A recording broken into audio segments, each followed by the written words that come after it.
गुजरात के भावनगर में 302वें स्थापना दिन के मौके पर भावनगर के राजाओं को पुष्पांजलि अर्पित की गई। देश में लोकतंत्र की स्थापना के लिए भावनगर ने सबसे पहले अपना रजवाड़ा मां भारती के चरणों में अर्पण किया था।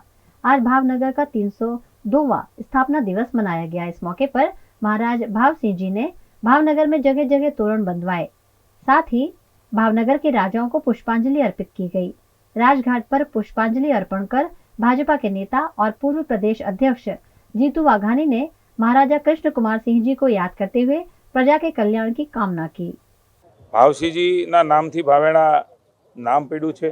કૃષ્ણકુમારસિંહજી જેમણે પહેલું રજવાડું લોકશાહીમાં અર્પણ કર્યું, એવા મહાન રાજવીઓ એ ભાવેણામાં થયા છે।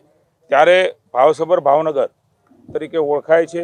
આજે 302માં પ્રવેશી રહ્યો છે ભાવનગર। ત્યારે ખાસ મુખ્ય મહેમાન તરીકે આજના અમારા પુષ્પાંજલિ કાર્યક્રમમાં ભાવિ સાંસદ બેન શ્રી નીમુબેન બાંભણિયા, માનની મેયર શ્રી ભરતભાઈ અને સૌ ભાવનગર જન્મોત્સવ સમિતિ, ભારતીય જનતા પાર્ટીના કાર્યકર્તાઓ, અન્ય વેપારીઓ પણ અહીંયા હાજર રહ્યા છે।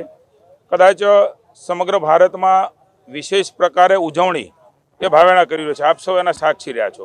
પણ આ વર્ષે આચારસંહિતા તારીખ 6 જૂન સુધી લાગુ હોય એ કાર્નિવાલ પ્રકારનો કાર્યક્રમ કૈલાસ વાટિકા બોરતળાવ ખાતે કરીએ છીએ એ મુલતવી રાખેલ છે। પણ આપણો ભાવ એ મહારાજા સાહેબ પ્રત્યે અવિરત રહે એ માટે ભાવાંજલિનો કાર્યક્રમ રાખ્યો છે। સાથે સાથે સમાધિ છે મહારાજા સાહેબની, ત્યાં જઈને પણ ઉત્સવ સમિતિના સૌ અમે કાર્યકર્તાઓ ત્યાં જઈને પણ શ્રદ્ધાંજલિ આપવાના છે। ને કૃષ્ણકુમારસિંહજીનું બાવલું છે ત્યાં પણ એને શ્રદ્ધાંજલિ સ્વરૂપે સૌ પુષ્પાંજલિ કરવાના છે। આપણું ભાવેરું હંમેશા અમર રહે। આપણા કૃષ્ણકુમારસિંહજી, ભાવસિંહજી, તખ્તસિંહજી એક એવા રાજવીઓ, પ્રજા વાત્સલ્ય રાજવી થયા છે। ત્યારે એના સપનાનું ભારત આદરણીય મોદીજીના નેતૃત્વમાં બની રહ્યું છે। આપણા સૌ માટે ગૌરવની વાત છે। હું કૃષ્ણકુમારસિંહજી, તખ્તસિંહજી, ભાવસિંહજીને તમામ મહારાજા સાહેબને નતમસ્તકે ભાવેણા વતી સ્મરણાંજલિ અર્પું છું અને શુભકામના આપું છું। આજે અખાત્રીજ છે, પરશુરામ જયંતિ છે, અક્ષય તૃતીયા તરીકે આપણે ઓળખીએ છીએ। શુભ દિવસ છે અને આ શુભ દિવસે ભાવનગરનું તોરણ બંધાણું હતું, આપણા સૌ માટે ગૌરવની વાત છે।